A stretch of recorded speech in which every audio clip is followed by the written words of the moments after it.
The fork clattered against my plate as my parents delivered their ultimatum. $400 rent or become my 10-year-old sister's unpaid nanny. $800 if I refused. Mom's smile looked rehearsed, while Dad tapped his fingers impatiently against the wooden table. Chloe sat between them, oblivious to the trap being set around my life. They claimed financial hardship from her tutoring costs, but I could see the smugness in their eyes. They thought I had nowhere else to go. They thought wrong.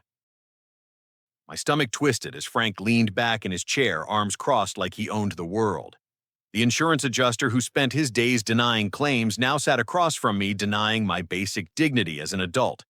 Susan fidgeted with her dental receptionist badge, still pinned to her scrubs from her shift that morning. The fluorescent kitchen light cast harsh shadows across both their faces as they outlined their demands. "We need someone reliable." Susan began, her voice sickeningly sweet. "Chloe gets out of school at 3:15 every weekday. You'll pick her up, help with homework, cook dinner, and stay with her until we get home from work." Frank nodded approvingly. "Weekends too. Most of them anyway.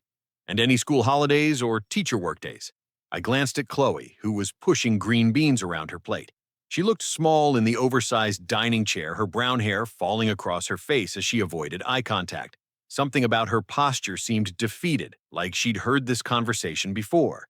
"What about the after-school program she's been attending?" I asked, though I already suspected the answer. "Canceled it yesterday," Frank replied without hesitation.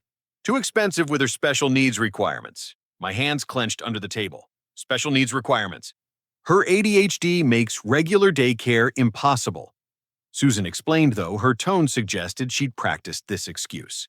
"Professional childcare centers charge extra for behavioral issues. We simply cannot afford both that and her weekly tutoring sessions." The basement apartment they'd offered me 6 months earlier suddenly felt like a prison cell. I'd moved back home after community college to save money for a real apartment, taking online business courses while working part-time at Morrison Hardware down on Maple Street. The arrangement was supposed to be temporary just until I built up enough savings to get my own place. Frank slid a sheet of paper across the table. "We drew up a simple agreement. Nothing too complicated."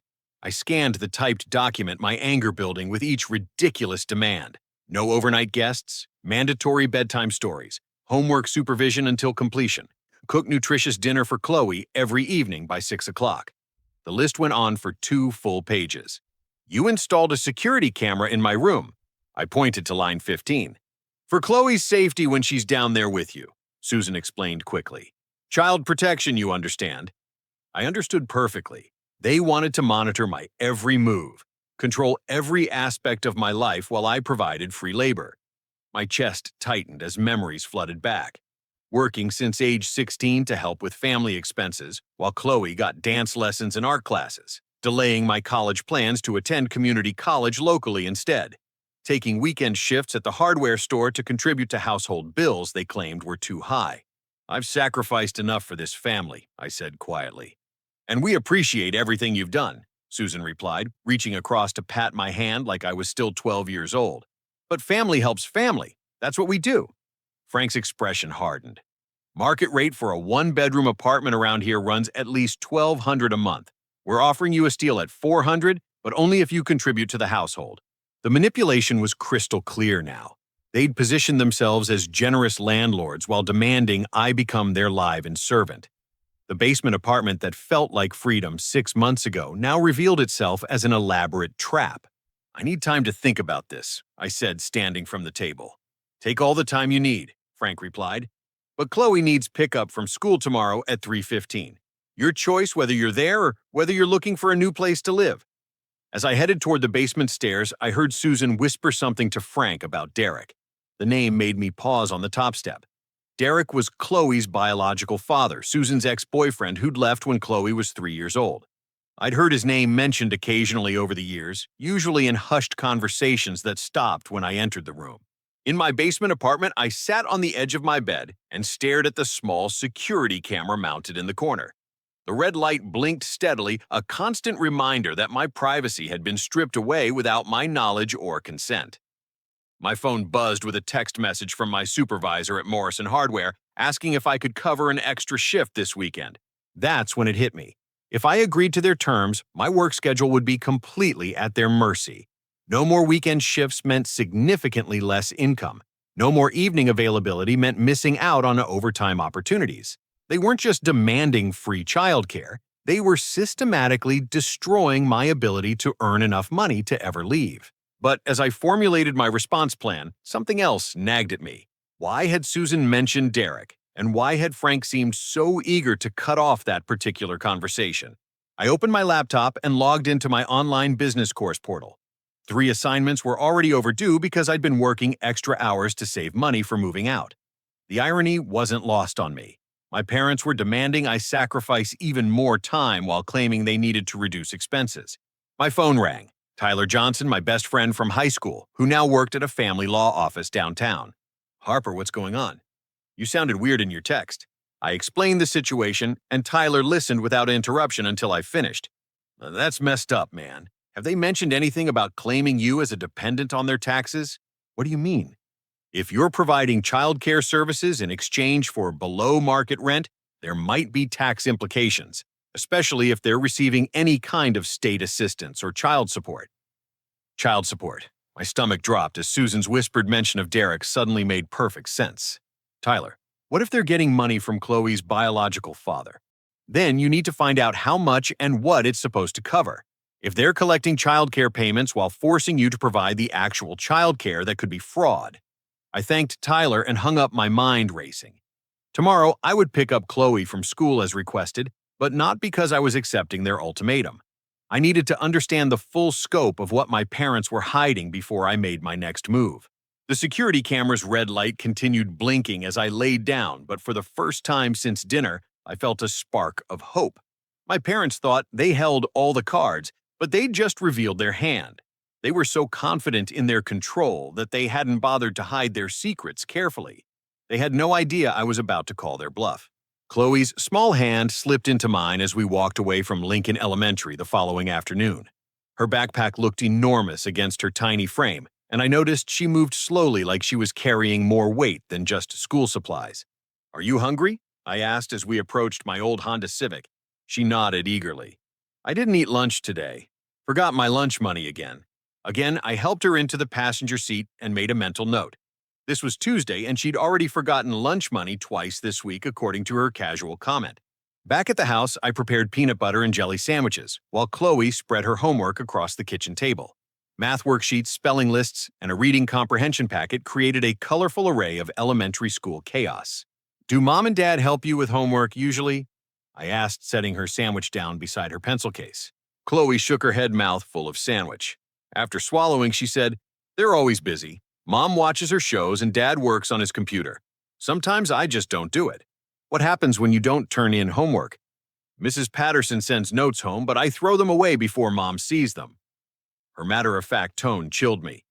This 7-year-old had learned to hide evidence of neglect. As she worked on math problems, I examined the kitchen more carefully. The refrigerator held mostly takeout containers and frozen dinners. No fresh vegetables, no ingredients for actual cooking. The pantry contained sugary cereals, chips, and canned goods, but nothing resembling balanced nutrition for a growing child. "Chloe, what do you usually eat for dinner?" "Pizza sometimes, or Mom microwaves something frozen. Dad brings burgers home when he works late." I thought about Susan's demand that I cook nutritious dinners by 6 o'clock every evening. They wanted me to provide the parenting they'd been neglecting while they collected whatever benefits came with having a child. Around 4:30, Mrs. Garcia from next door knocked on the back door. The 70-something woman had lived there since before I was born, and her concerned expression told me this wasn't a social visit. "Harper, sweetheart, is everything all right? I saw Chloe walking home alone yesterday afternoon." Alone. I looked at Chloe, who suddenly became very interested in her spelling worksheet. "Your parents said they had emergencies at work," Mrs. Garcia explained.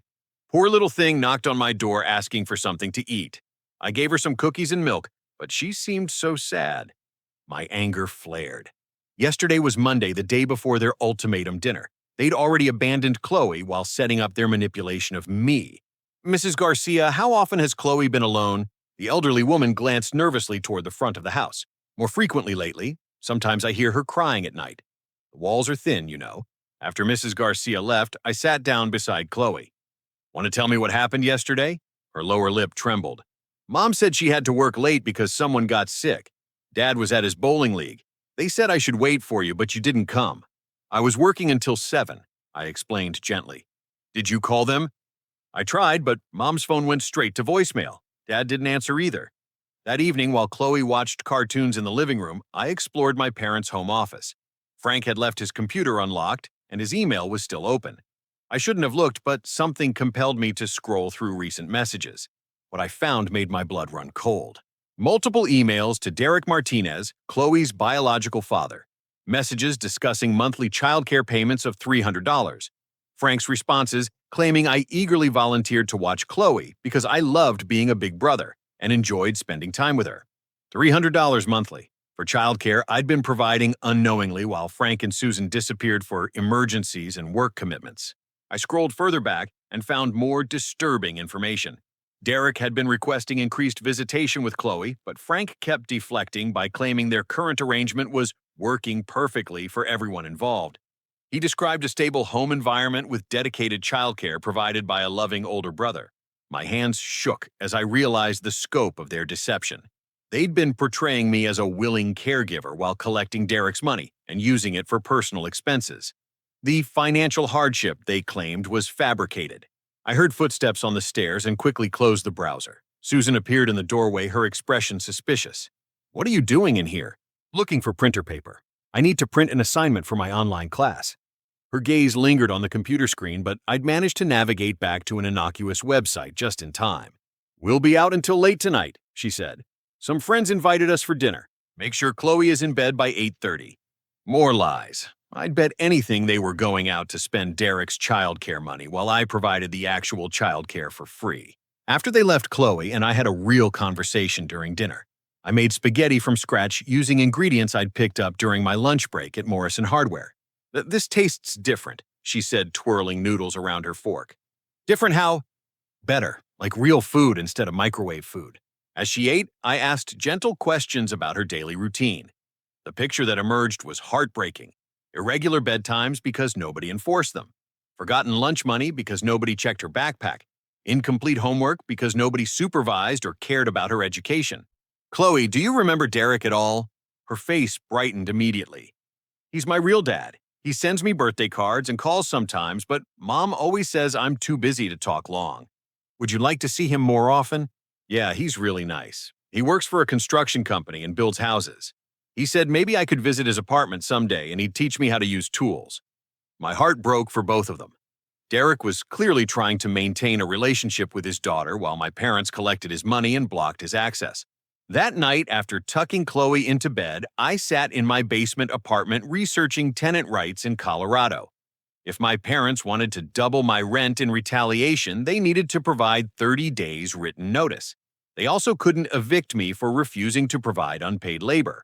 But more importantly, I researched child welfare laws and discovered that accepting payment for childcare while neglecting the actual child could constitute fraud and child endangerment. I texted Tyler, "Need to talk tomorrow. Found something big." As I prepared for bed, Chloe's voice echoed down the stairwell. She was crying softly, calling for someone to check on her after a bad dream. I climbed the stairs and found her sitting up in bed, tears streaming down her face. "I dreamed that everyone went away and left me alone forever," she whispered. I sat on the edge of her bed and stroked her hair. "That's never going to happen, okay? You're safe." "Promise." "I promise." As I walked back downstairs, my resolve crystallized. My parents had been collecting $300 monthly from Derek while neglecting Chloe and planning to trap me into providing free childcare. They thought they could manipulate me into becoming their live-in servant while they enjoyed freedom and extra income. But they'd made a crucial mistake. They'd underestimated how much I cared about Chloe's well-being and how far I'd go to protect her. They were about to discover that their manipulation had pushed the wrong person too far. Tomorrow, I would begin gathering evidence, not just to escape their trap, but to ensure Chloe got the love and stability she deserved. My parents might think they held all the power, but they were about to learn that their house of lies was built on a foundation that was already crumbling. The security camera in my room could record all it wanted. What I was planning would happen far beyond its reach. Tyler met me during my lunch break at Murphy's Diner, a small restaurant 2 blocks from Morrison Hardware, where we'd hung out during high school. His law office experience showed in the way he organized my printed evidence across the laminate table between our coffee cups. Harper, this is bigger than we thought, he said, scanning Derek's email messages. Your parents aren't just manipulating you. They're defrauding Derek and potentially violating multiple laws. What kind of violations? Child welfare violations for leaving Chloe unattended. Tax fraud if they're not reporting Derek's payments as income. Possible mail fraud for misrepresenting childcare services. Tyler's finger traced through the documents. Derek has been trying to get increased custody, but your parents keep telling him the current arrangement works perfectly because you provide excellent care. My sandwich sat untouched as the implications sank in. So Derek thinks I'm a willing babysitter. Exactly. And the family court would consider that when making custody decisions. If there's a stable home with dedicated childcare, they'd be less likely to grant Derek additional visitation time. I showed Tyler the contract my parents had prepared, and his expression grew increasingly serious as he read through the demands. They want you to sign this tonight, apparently. Frank said the new arrangement starts immediately or I'm out. Tyler pulled out his phone. I'm calling my boss. This needs professional attention right now. While Tyler made his call, I stared out the diner window at the familiar streets of my hometown. 3 blocks away, Chloe was probably sitting in her classroom, unaware that her entire living situation was about to change. 4 blocks in the opposite direction, my parents were at their respective jobs, smugly confident that they'd cornered me into submission. Tyler returned to the table with good news. Mr. Richardson wants to meet with you today after work. He handles family law cases and thinks Derek needs to know what's really happening. What about my parents if I don't show up to pick up Chloe today? Document everything. Pick her up as usual, but start taking photos of any evidence you can find. Richardson wants a complete picture before we contact Derek. I returned to work, but concentration was impossible. Every customer interaction felt surreal while my mind processed the magnitude of my parents' deception. Jerry Morrison, the hardware store owner, noticed my distraction during the afternoon rush. Everything all right, Harper? You seem elsewhere today. Family complications, I replied, which was certainly accurate. A family can be complicated, Jerry agreed. Just remember, you choose who gets to be family in your adult life. Blood relation doesn't automatically earn people the right to treat you poorly. His words stayed with me as I drove to Lincoln Elementary. Chloe was waiting by the flagpole with her oversized backpack, but today she wasn't alone. A woman in her 30s stood nearby, checking her phone repeatedly. That's Mrs. Patterson, Chloe explained as we walked to my car. My teacher. She wanted to talk to Mom or Dad, but I told her they were working. I introduced myself to Mrs. Patterson, explaining that I was Chloe's older brother handling pickup duties. Her relief was evident. I'm glad someone's here. Chloe has been struggling lately, and I've sent several notes home requesting a parent conference. I haven't received any responses. What kind of struggling? Incomplete homework, falling asleep, in class difficulty, concentrating. Today she asked if she could eat lunch in my classroom because she forgot her lunch money again. Mrs. Patterson's concerned tone confirmed my suspicions. I've been giving her crackers from my desk supply, but this is becoming a pattern. I thanked Mrs. Patterson and promised that a parent would contact her soon to schedule a meeting. In the car, Chloe was quieter than usual. Are you in trouble at school? I asked gently. I don't think so. Mrs. Patterson is nice, but she asks lots of questions about home. What kind of questions? Like who helps me with homework and if I eat breakfast every morning and why I'm always so tired. Chloe picked at her backpack strap. I told her Mom and Dad are really busy with important work stuff. Back at the house, I helped Chloe with homework while secretly photographing evidence throughout the house. Empty liquor bottles in the recycling bin, credit card statements showing expensive restaurant purchases and entertainment expenses, a vacation brochure for Las Vegas with dates circled just 2 weeks prior. While Chloe worked on reading comprehension, I found more disturbing evidence in Frank's desk drawer. Bank statements showing Derek's $300 monthly deposits, all labeled as childcare services. But the corresponding expenses showed no actual childcare costs. Instead, the money had been used for truck payments, dining out, and other personal expenses. I also discovered a folder labeled Legal Documents, containing correspondence with an attorney named Robert Chen. The letters discussed strategies for maintaining current custody arrangements and minimizing Derek's parental rights. One letter specifically mentioned using Harper's voluntary childcare assistance as evidence of stable home environment. My phone buzzed with a text from Susan. Running late tonight. Make sure Chloe has dinner and gets ready for bed. We'll discuss your decision about the contract when we get home. Another night of abandoning their daughter while expecting me to provide free childcare. But this time I was ready. I called Derek's number from Frank's contact list. He answered on the second ring. Hello, Derek. This is Harper, Chloe's older brother. I think we need to talk. There was a long pause. Harper, I've heard so much about you from Frank and Susan. They tell me you love watching Chloe. That's not exactly accurate. Can you meet me tomorrow? There are some things about Chloe's situation you need to know. Is she okay? Is she hurt? She's not hurt, but she's not getting the care you're paying for. Meet me at Murphy's Diner on Elm Street tomorrow at 6 p.m. I'll explain everything. After hanging up, I felt a mixture of anxiety and relief. The conversation with Derek would change everything, but Chloe deserved better than what she was receiving. That evening, I made homemade tacos while Chloe colored at the kitchen table. She seemed more relaxed when it was just the two of us chattering about her day and asking questions about my work at the hardware store. Harper, why don't Mom and Dad cook like this? Some people don't enjoy cooking, I said diplomatically. Do you think Derek cooks? When I talk to him on the phone, he sometimes describes making pancakes or grilled cheese sandwiches. It sounds fun. I'm sure he'd love to cook for you sometime. Chloe's eyes lit up. Really, do you think I could visit him? Maybe, we'll see. Around 9 o'clock, I heard my parents' car in the driveway. They'd been gone for over 6 hours, leaving Chloe in my care without formal arrangement or payment. I tucked her into bed quickly and returned to my basement apartment knowing the confrontation was coming.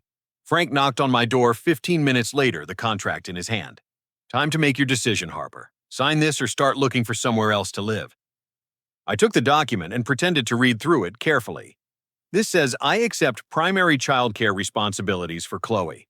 Correct. You'll be her primary caregiver when we're at work or handling other obligations. What about Derek's visits? Frank's expression shifted slightly. What about them? Doesn't he have custody rights? What happens to this arrangement if he wants more time with Chloe? Derek understands the current situation works best for everyone. He appreciates having a stable environment for his daughter. I nodded as if accepting his explanation. I need one more night to think about it. This is a big commitment. Frank's jaw tightened. 24 hours, then we need an answer. After he left, I sat on my bed and stared at the security camera. Tomorrow night, Derek would learn the truth about his childcare payments. Tyler's boss would review my evidence and advise us on legal options. And my parents would discover that their manipulation had consequences they never anticipated. But first, I needed to protect Chloe from the chaos that was coming. Whatever happened next, she deserved to know that someone was fighting for her best interests. The red light on the camera blinked steadily as I prepared for what might be my last night in this house. My parents thought they'd cornered me, but they'd actually freed me by revealing the full extent of their deception. Tomorrow, their carefully constructed lies would begin crumbling around them. The meeting with Derek at Murphy's Diner felt like a scene from a movie where everything changes in an instant. He arrived exactly at 6 p.m., a tall man with calloused hands and concerned eyes who clearly worked in construction.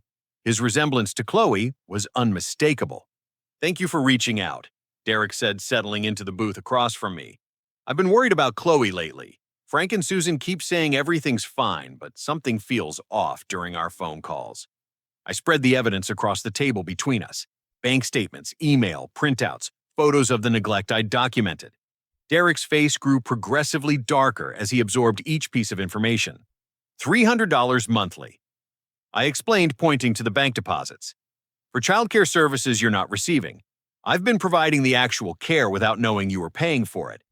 Derek's hands clenched into fists. Those bastards. I've been sending that money faithfully for 2 years, thinking Chloe was getting professional after-school care. It gets worse. I showed him Frank's emails describing me as an eager volunteer who loved watching Chloe.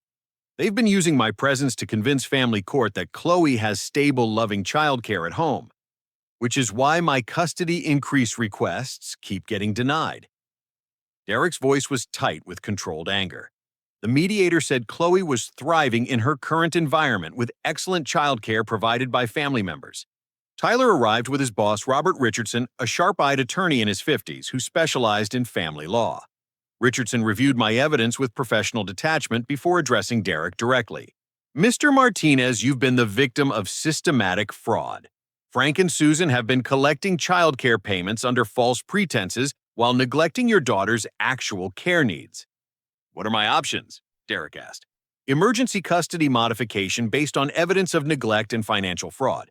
We can file tomorrow morning and request an immediate hearing. Richardson turned to me. Harper, are you willing to testify about what you've witnessed?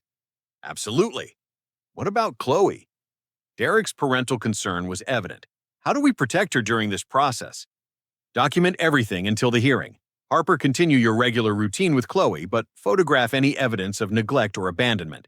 Derek will request supervised visitation immediately and full custody evaluation within 30 days. After the meeting, Derek walked me to my car.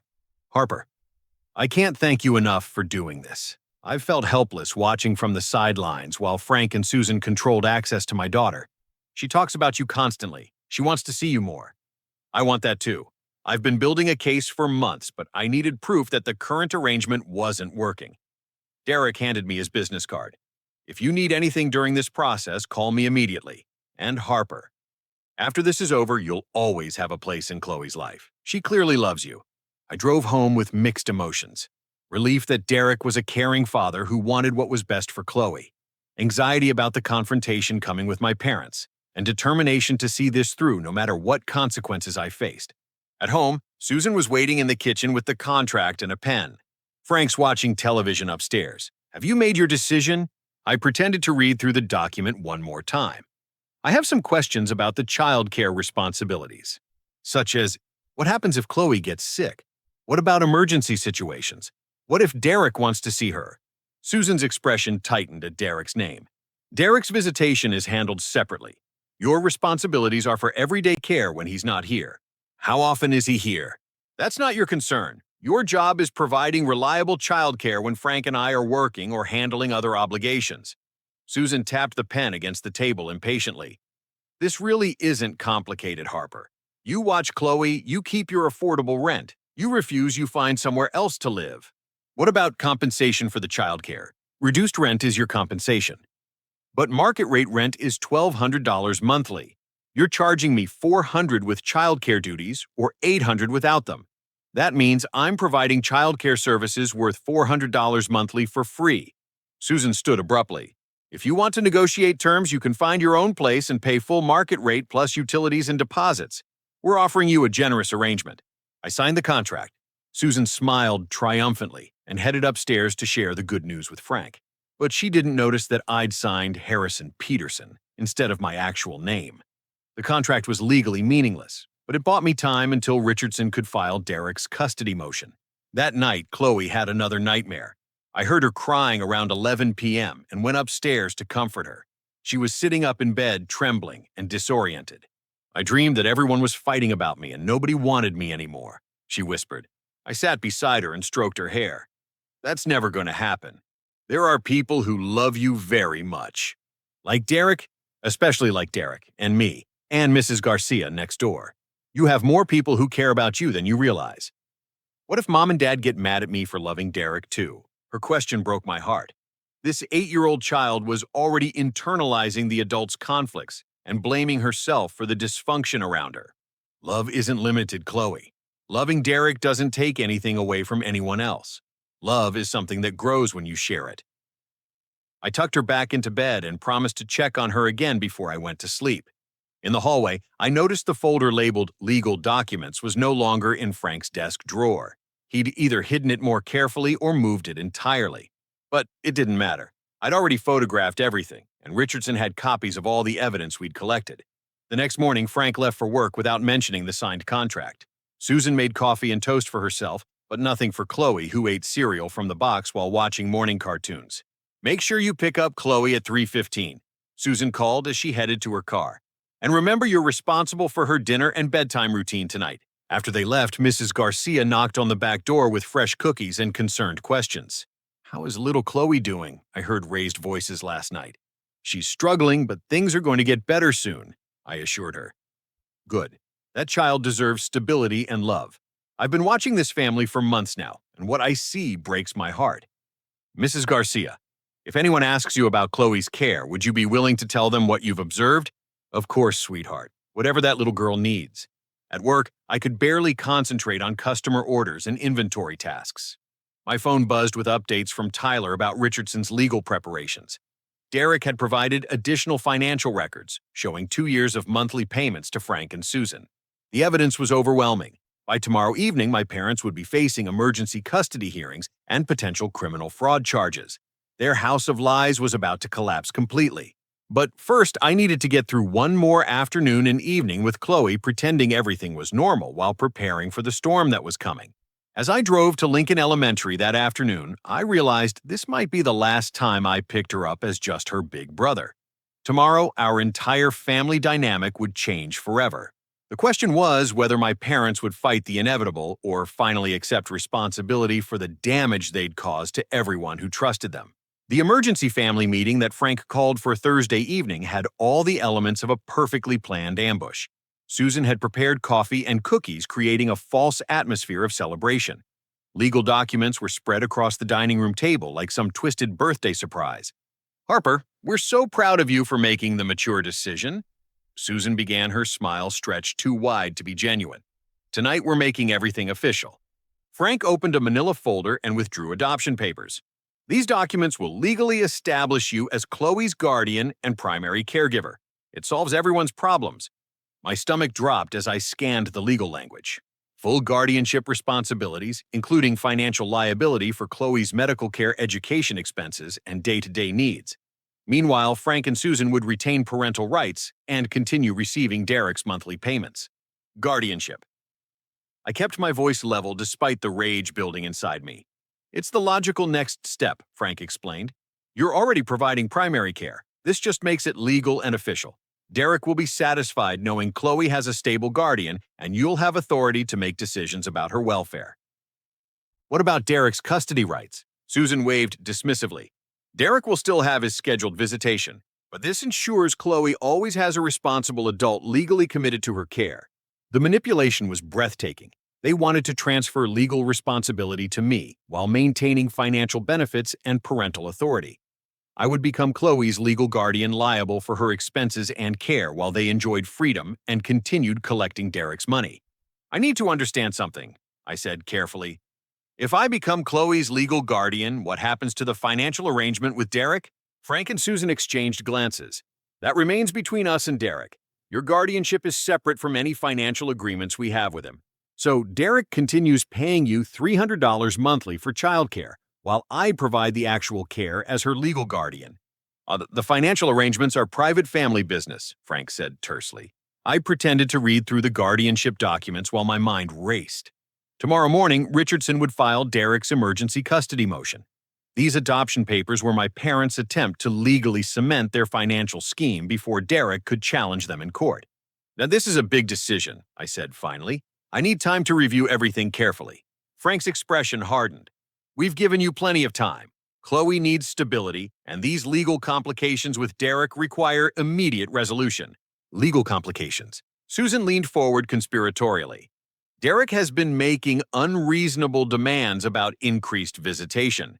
His work schedule makes that impossible, but he doesn't seem to understand. Having you as Chloe's legal guardian will demonstrate to the court that she has consistent, reliable care." My phone buzzed with a text from Tyler. "Richardson filed this morning. Emergency hearing scheduled for tomorrow afternoon at 2 p.m. The timing was perfect. My parents were trying to rush me into signing guardianship papers because they somehow suspected Derek was taking legal action. I said, standing from the table. "I've decided I don't want this level of responsibility." Frank shot to his feet. "What do you mean you don't want it?" "Legal guardianship of a child is a massive commitment. I'm 24 years old, working part-time and trying to finish my education. I can't take on that kind of responsibility." "Then you have 24 hours to find somewhere else to live," Frank snapped.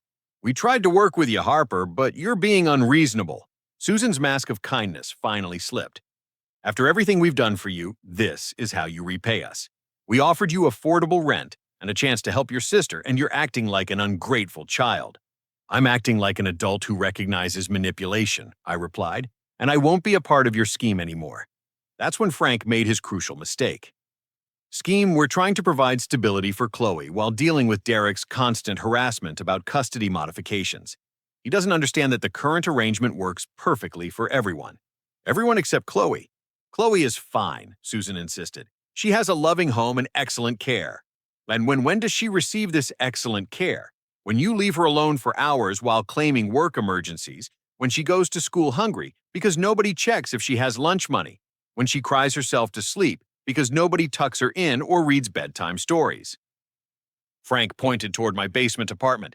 Pack your things. You have until Sunday to get out. That's illegal, I said calmly. Colorado tenant law requires 30 days written notice for eviction. You can't throw me out because I refuse to sign legal documents. We'll see about that. Frank grabbed his phone. I'm calling my attorney right now. Robert Chen, I asked innocently. Frank froze. How do you know that name? The same way I know about Derek's monthly childcare payments that you've been spending on vacations and truck payments while I provide the actual childcare for free. The color drained from Susan's face. You went through our private papers. I went through evidence of fraud and child neglect. Derek deserves to know what his money actually buys, and Chloe deserves better than parents who view her as a source of income. Frank lunged toward me but stopped when footsteps echoed on the front porch. Through the window, I could see Derek approaching the door with Richardson and another man I didn't recognize. Expecting company, I asked.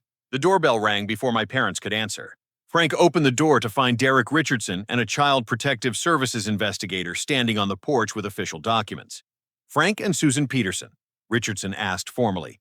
We have an emergency court order for immediate custody evaluation and investigation of alleged child welfare violations. My parents' world began crumbling in real time.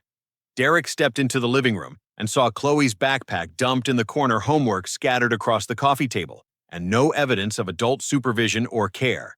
Where's Chloe? Derek asked. Upstairs watching television, I answered. She's been there since she got home from school because nobody else was paying attention to her. The CPS investigator began photographing the living conditions while Richardson served legal papers on Frank and Susan.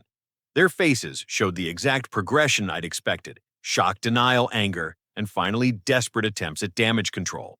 This is all a misunderstanding, Susan protested. Harper is Chloe's devoted older brother who loves spending time with her.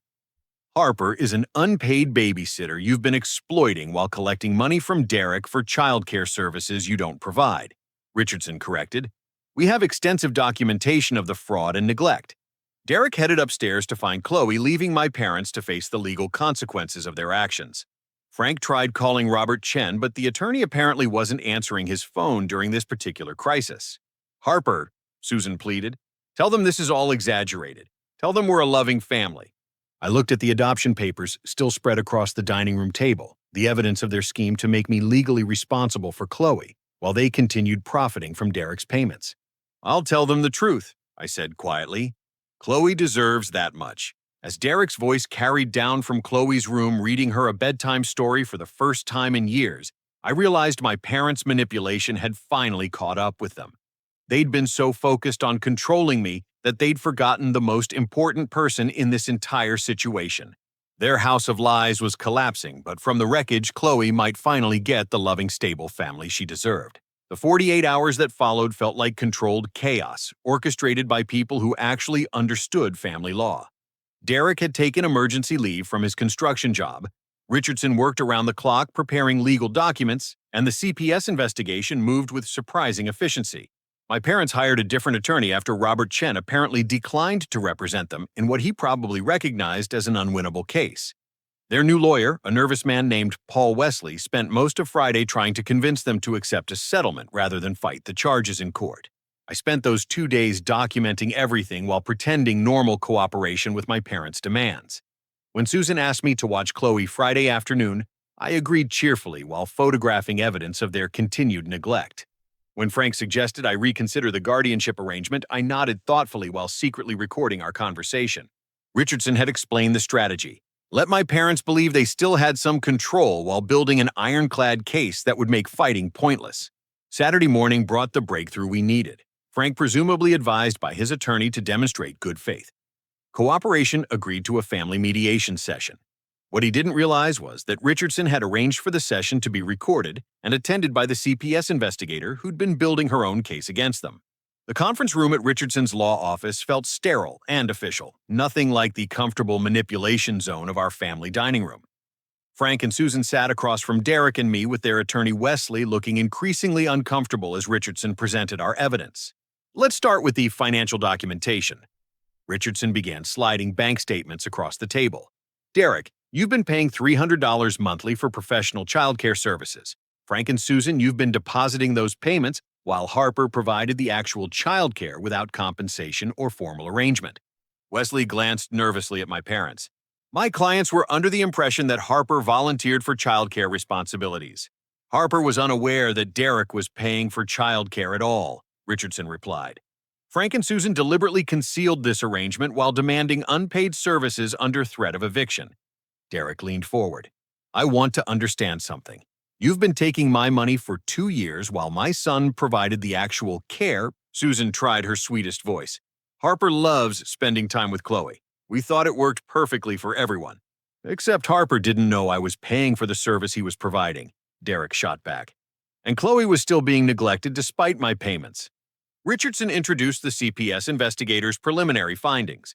Mrs. Patricia Santos had interviewed Mrs. Garcia, Chloe's teacher, Mrs. Patterson, and several other community members who'd observed concerning patterns. Inconsistent meal provision, frequent unsupervised periods, educational neglect, and emotional unavailability from primary caregivers. Santos read from her report. The child shows signs of chronic stress and has developed coping mechanisms consistent with emotional neglect. Frank finally spoke. This is ridiculous. Chloe is healthy and safe. Chloe told the investigator that she often goes to bed hungry and cries at night because nobody checks on her. Richardson continued. She described hiding failed homework assignments because she knew nobody would help her complete them. I watched my parents' faces as the full scope of their failures was laid out systematically. Every excuse they'd used to justify their behavior was methodically dismantled by professional documentation. Wesley attempted damage control. My clients are willing to consider modified arrangements that address everyone's concerns. What kind of modifications? Derek asked. Frank straightened in his chair. We could formalize Harper's role and provide appropriate compensation for his childcare services. From what budget? Richardson asked pointedly. You've been spending Derek's childcare payments on personal expenses. Where would compensation for Harper come from? The question hung in the air like a challenge nobody could answer honestly. That's when I revealed my final piece of evidence. I have recordings of our conversations over the past week. I announced, pulling out my phone, including Frank's admission that you plan to move out of state after I signed guardianship papers. Wesley looked horrified. What recordings? I played the audio from Thursday night's confrontation where Frank clearly stated their intention to transfer legal responsibility to me while maintaining financial benefits from Derek's payments. The recording also captured Susan's admission that they deliberately canceled Chloe's existing after-school program without consulting anyone. You were going to move away. Derek's voice was deadly quiet. Susan scrambled for explanation. We discussed maybe relocating for Frank's job, but nothing was definite.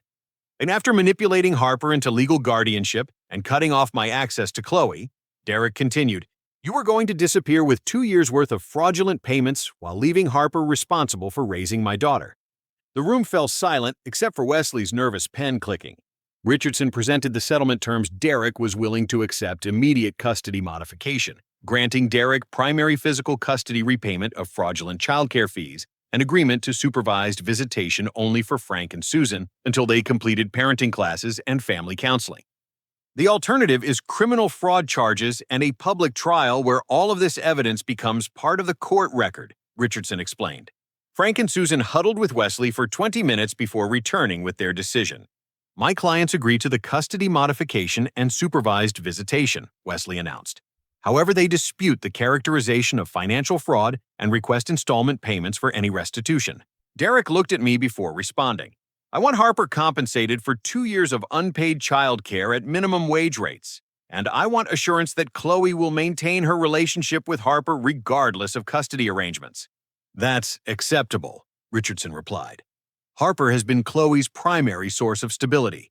Maintaining that relationship serves her best interests. Frank signed the documents with visible resentment, but he signed them. Susan cried throughout the process, though, whether from genuine remorse or self-pity was unclear. As we left the law office, Derek stopped me in the parking lot. Harper, I need you to know something. I don't blame you for any of this. You were manipulated just like I was, but you chose to protect Chloe when you could have protected yourself instead. She's a great kid who deserves better than what she was getting. She's going to keep getting better. And I want you to be part of that. Derek handed me a business card. My company is always looking for reliable workers. The pay is good, and the schedule would let you finish your business courses. Interested? I looked at the card Martinez Construction with Derek's name listed as project manager. I don't know anything about construction. I can teach you. And Harper Chloe's going to need her big brother during this transition. I hope you'll consider staying in her life. As I drove home to pack my belongings, I realized something had shifted fundamentally. For the first time in months, I felt genuine hope about the future. My parents' manipulation had backfired spectacularly. Derek turned out to be exactly the kind of father Chloe needed, and I discovered that standing up for what's right sometimes leads to opportunities you never expected. The security camera in my basement apartment would soon be someone else's problem. Tomorrow, I would start building a new life based on honest relationships and mutual respect rather than manipulation and exploitation. My parents had lost their source of fraudulent income. Their primary victim had escaped their control, and their daughter would finally receive the love and stability she deserved. Sometimes justice comes slowly, but when it arrives, it tends to be thorough. 3 months later, I stood in the audience of Lincoln Elementary's auditorium watching Chloe perform in the third-grade winter concert. She wore a red velvet dress that Derek had bought especially for the occasion, and her smile could have powered the entire building. Next to me, Derek wiped away tears as she sang her solo in Jingle Bell Rock. "She's never had a solo before," Derek whispered. "Mrs. Patterson says her confidence has improved dramatically since the custody change." In the row ahead of us, Mrs. Garcia dabbed at her eyes with a tissue. The elderly woman had become an honorary grandmother to Chloe, helping with after-school care when Derek's construction schedule ran late. Their relationship had blossomed into genuine affection that enriched both their lives.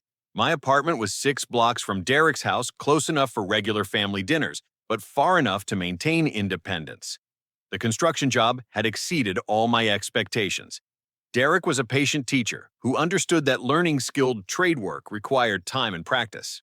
More importantly, he'd become the mentor I'd never realized I needed. My online business courses were finally progressing without constant interruptions. Working construction during the day and studying business management in the evenings created a sustainable routine that balanced income with education. For the first time since high school, I felt like my future was building towards something meaningful. Frank and Susan attended tonight's concert, but they sat separately in the back row with their court-appointed family counselor.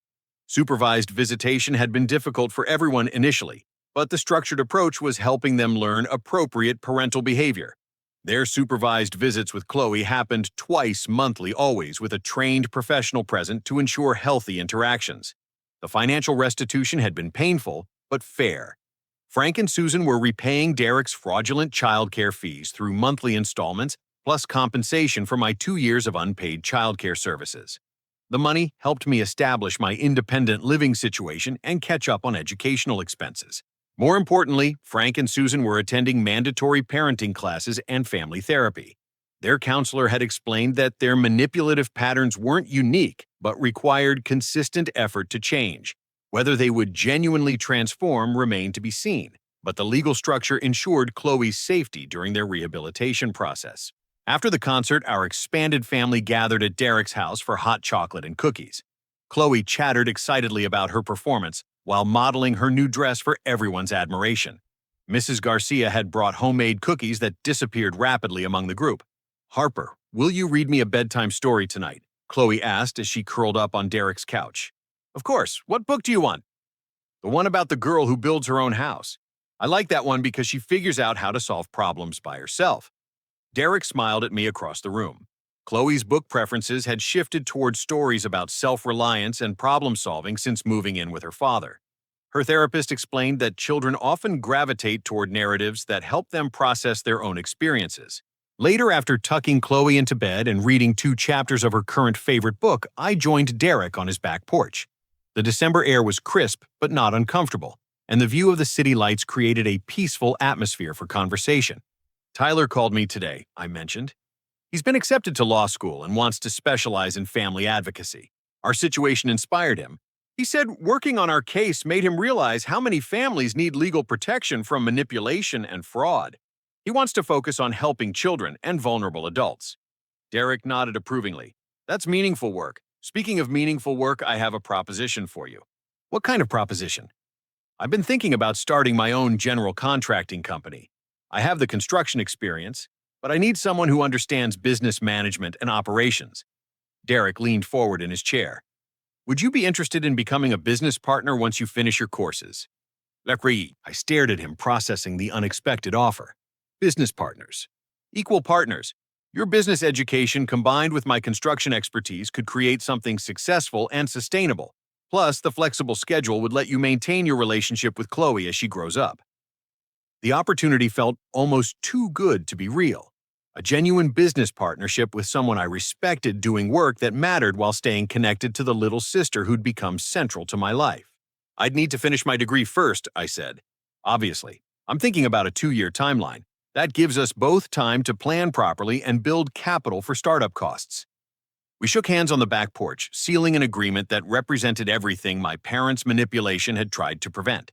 Independence, honest relationships, mutual respect, and shared goals based on genuine partnership rather than exploitation. As I drove home that night, I reflected on the journey from trapped victim to empowered adult. My parents had intended to control my life indefinitely, using Chloe as leverage to maintain their financial scheme. Instead, their manipulation had led to relationships and opportunities that exceeded anything I could have planned independently. Chloe was thriving in a stable, loving environment with her biological father. Derek had regained the relationship with his daughter that he'd fought for years to achieve. Mrs. Garcia had found new purpose in helping care for a child who appreciated her kindness. Tyler had discovered his calling in family law advocacy. And I had learned that protecting the people you love sometimes requires risks that feel impossible in the moment, but lead to outcomes better than you dared imagine. The security cameras and manipulation were gone, replaced by honest communication and genuine care. Frank and Susan were learning healthier ways to relate to their family members, though their transformation remained a work in progress. Most importantly, Chloe had learned that adults could be trusted to keep their promises and prioritize her well-being over their own convenience. The crying, hungry, neglected child had been replaced by a confident little girl who knew she was loved unconditionally. Sometimes the best thing you can do for your family is refuse to enable their worst behaviors. Sometimes protecting someone requires fighting battles you never wanted to fight. And sometimes justice takes longer than you'd prefer, but arrives more completely than you expected. My parents had threatened to raise my rent unless I became Chloe's free nanny, confident that I had nowhere else to go. They never imagined I'd vanish overnight, taking their fraudulent scheme and neglected daughter with me, leaving them to face the consequences of their choices alone. But here's the question I want to leave you with. Have you ever found yourself in a situation where family members tried to manipulate you through guilt or false obligations? How did you recognize the difference between genuine family support and exploitative manipulation? I'd love to hear your thoughts in the comments below. If this story resonated with you, please give it a like to help others find it. Subscribe for more stories about standing up for what's right even when it's difficult, and share this with anyone who might need to hear that they deserve better than manipulation disguised as family loyalty. Thank you for listening to my story. Remember that you have the power to choose who gets to be family in your adult life, and blood relation doesn't automatically earn people the right to exploit your kindness. Sometimes the most loving thing you can do is set boundaries that protect everyone involved, especially the most vulnerable. Take care of yourselves and each other.